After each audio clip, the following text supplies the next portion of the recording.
167. Tomorrow back in the mid. It's one of the strangest spy stories ever told. Pretty warm. High temperature 87 degrees on Saturday. Involving seduction, guns, close friends of Vladimir Putin.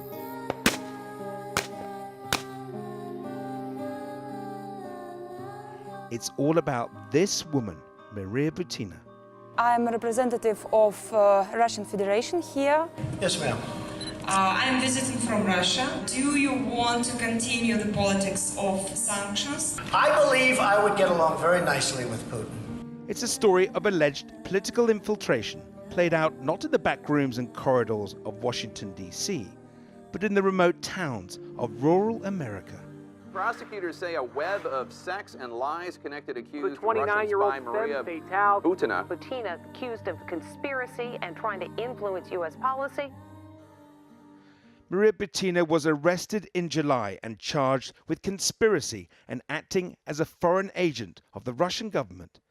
At the time, she pled not guilty, but reports tonight suggest she may change that plea.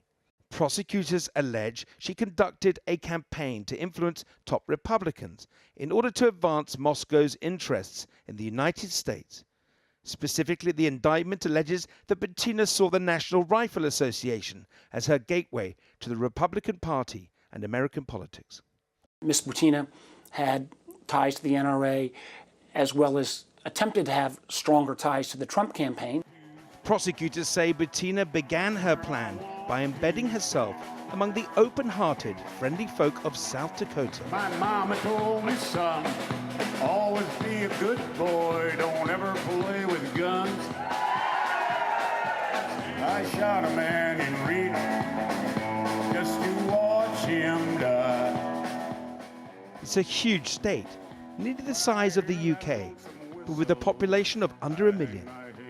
She first appeared here in 2014, openly leaving a trail of her activities on social media. But to begin with, only one person was paying attention, local blogger Corey Heidelberger. The Maria Butina story and the broader picture of, Russian officials maybe trying to get in with the National Rifle Association before Donald Trump got elected. And when I looked at that story, I thought, well, that's kind of interesting. And I started noodling around and started to find connections between Maria Butina and South Dakota.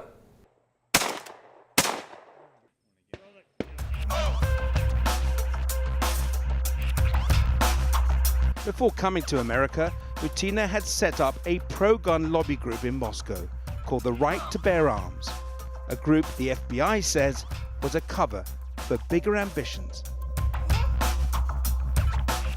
A young 20-something from Siberia doesn't up and start her own political activism organization in Russia without some sort of support from the government.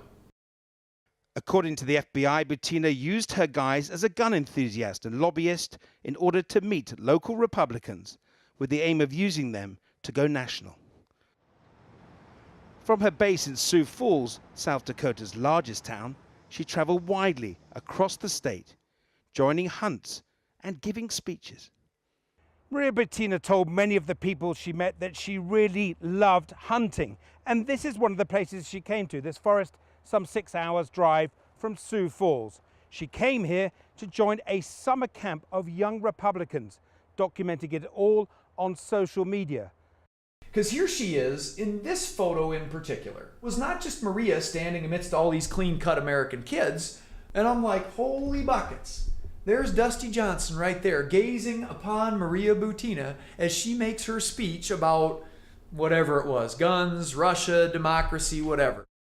At the time, Johnson was an ambitious local Republican leader. He later tweeted, gushing his praise for Butina and her work for freedom in Russia. Now a congressman-elect, when I caught up with him on his recent campaign, he didn't seem quite so enamored. You yourself went to a talk that she gave and you praised the talk afterwards. You met her? Yeah. Well, the thing about spies is they deceive, and I hope she does a lot of time in jail. That's for sure. I'll get some other folks who are letting you talk. Is it not a big concern that the Republican Party in America was infiltrated by a Russian spy? Well, I'll tell you what, she's going to go to jail for a long time, and I would tell you if other people were aiding and abetting her while knowing she was a foreign agent, they are going to be in big trouble. Is it not embarrassing for you? Yes. Within months of her arrival in the States, senior NRA members, including then President David Keene, were taking friendship trips to Moscow, where Butina hosted them.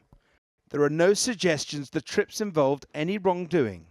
Among those making the Moscow trips, a man who was to become a key player in Butina's story, Paul Erickson, South Dakotan businessman and Republican political consultant. Both a little scared, neither one prepared. The two began a relationship. Here they are singing karaoke in Moscow. Evidence, maintained her lawyers, of a true love story.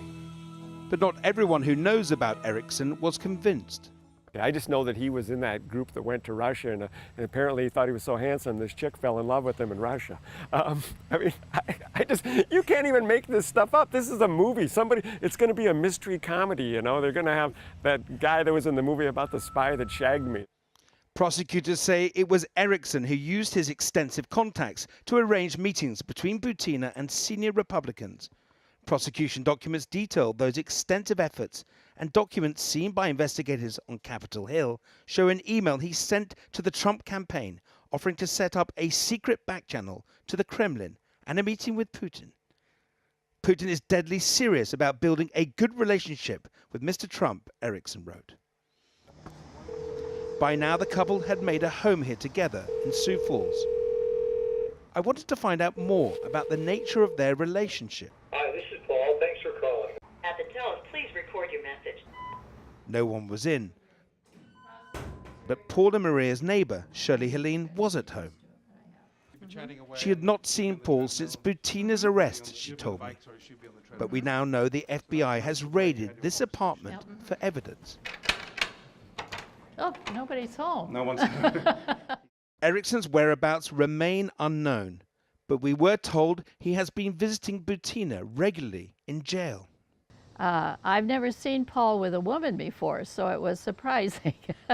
And he introduced me and said she was from Russia, and that was fine. And then we'd run into each other quite a bit in the hall. She was not smiling a lot. And She didn't seem very happy here, is that what you're saying? No, I didn't sense that she was delighted to be here with him. I have the feeling that he liked her more than she liked him. If you're a couple that are living together, you sometimes hold hands or something. I never saw them hug or hold hands or anything. The day we met, Shirley had just been for a meeting with the FBI. You were asked by the FBI to go and talk to them today about what you know about Maria, were you? More about Paul. I wasn't asked a lot of questions about Maria.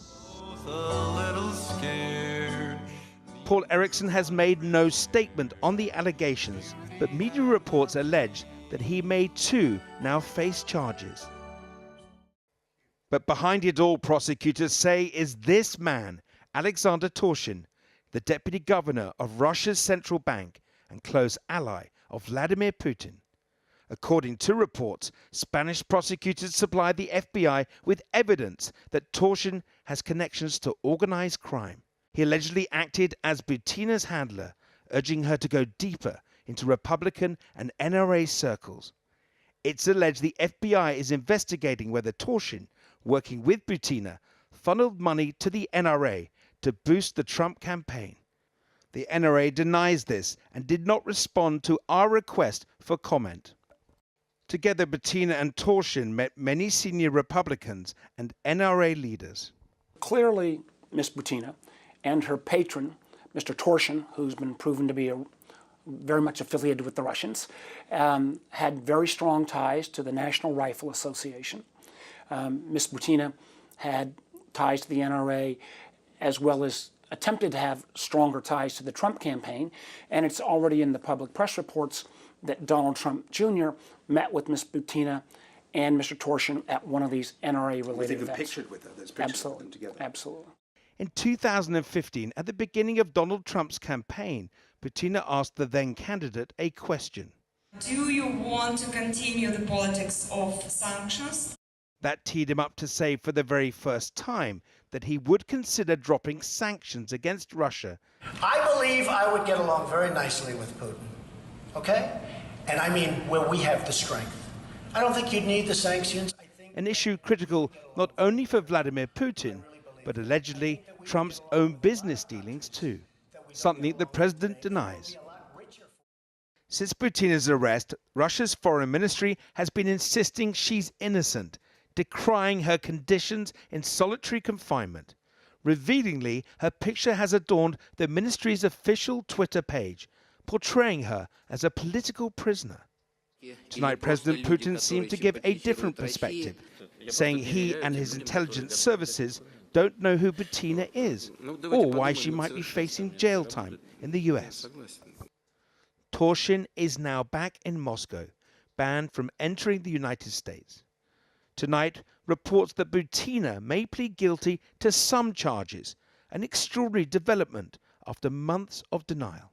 It's just too weird, and wouldn't it be funny if someday it turned out that this Maria Butina was the person who could connect all the Trump-Russia stuff, all the influence stuff going on. Wouldn't it be funny if it turned out we could find the linchpin to the Trump-Russia thing right here in South Dakota?